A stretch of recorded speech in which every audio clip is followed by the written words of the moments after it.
கர்த்தருக்கு ஸ்தோத்திரம். தேவனுடைய நாமம் மகிமைப்படுவதாக.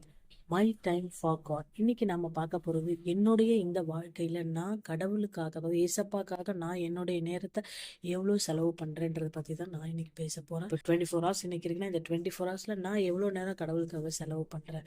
இந்த 360, நான் இப்போ 60 வருஷம் உயிரோட இருக்குன்னா 60 வருஷத்துல எவ்வளவு நாள் கடவுளுக்காக நான் செலவு பண்றேன்றதை பத்தி தான் நாம இன்னைக்கு பார்க்க போறோம்.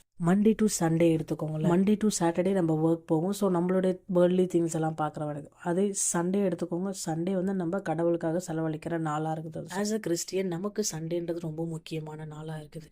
நம்ம கடவுள்கிட்ட நம்ம எவ்வளோ ப்ரேயர் பண்ணி எனக்கு இது கொடுங்க ஏசப்பா, அது கொடுங்க ஏசப்பான்னு சொல்லி நம்ம கேட்கறது நம்ம பதில் கொடுக்குறாங்க. அப்படி கொடுக்கும்போது நாம கடவுளுக்காக கொடுக்க வேண்டிய நேரத்தையும் அவருடைய கனத்தையும் அவருடைய மகிமையும் நாம கடவுளுக்கு செலுத்துறோமான்றதை நம்ம யோசிச்சு பார்க்க வேண்டும். 9:30 மணிக்கு ஆஃபீஸ்னா 7 மணிக்கு ஏஞ்சாதான் என் பொண்ணை ரெடி பண்ண முடியும். ரெடி பண்ணிட்டு சமைக்கணும், சமைச்சிட்டு குளிக்கணும், குளிச்சுட்டு பஸ் பிடிச்சி ஆஃபீஸ் போகணும்னு ஒரு கேல்குலேட் பண்ணி ஆஃபீஸ்க்கு கரெக்ட் டைமுக்கு போய் சேர முடிகிற நமக்கு, ஆனால் சண்டே அந்த மாதிரி பண்ண முடியுதான்னு கேட்டால் நிறைய பேரோட வாழ்க்கையில் அப்படி பண்ணுறது கிடையாதுன்னு தான் சொல்லணும்.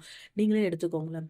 சண்டே நம்மளுக்கு ஆஃபீஸும் கிடையாது. ஸோ சண்டே நம்ம எந்திரிச்சு ரெடி பண்ணி சர்ச்சுக்கு வர்றது தான் வேலை. அப்படி பக்கத்தில் ஒரு 10 நிமிஷம் கேப்பில் தான் இருக்குது. நம்ம பஸ் பிடிச்சி கூட போக வேண்டியது கிடையாது. பக்கத்தில் இருக்கிற ஆலயத்துக்கு போக நாம நம்மளோட நேரத்தில் எவ்வளோ தாமதமாக போகிறோன்றதை என்னைக்காவது யோசிச்சு பார்த்துருக்கீங்களா? ஏர்லி லைஃப்பில் நாம் இவ்வளோ கேல்குலேட் பண்ணி நாம் பண்ணும்போது, ஆனால் நமக்கு கொடுத்துருக்குற இந்த ஒரே ஒரு வாழ்க்கையில் நம்மளுடைய நேரத்தை ஏசப்பாக்காக செலவழிக்கிறோமா? என்னைக்காவது யோசிச்சு பார்த்துருக்கீங்களா? எனக்கு எல்லாத்தையும் கொடுத்த ஏசப்பாக்காக நான் என்ன செஞ்சுருக்கேன்? நம்மளால திருப்பி எதுவும் செய்ய முடியாது. ஏன்னா நம்ம அவ்வளோ பெரியவங்களும் கிடையாது.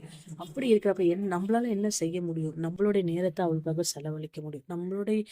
நம்மளுடைய நேரத்தை அவருக்காக கொடுத்தோம்னா நம்மளுடைய நேரத்தால் மட்டும்தான் நம்ம அதை ஃபுல்ஃபில் பண்ணுற மாதிரி இருக்கும்.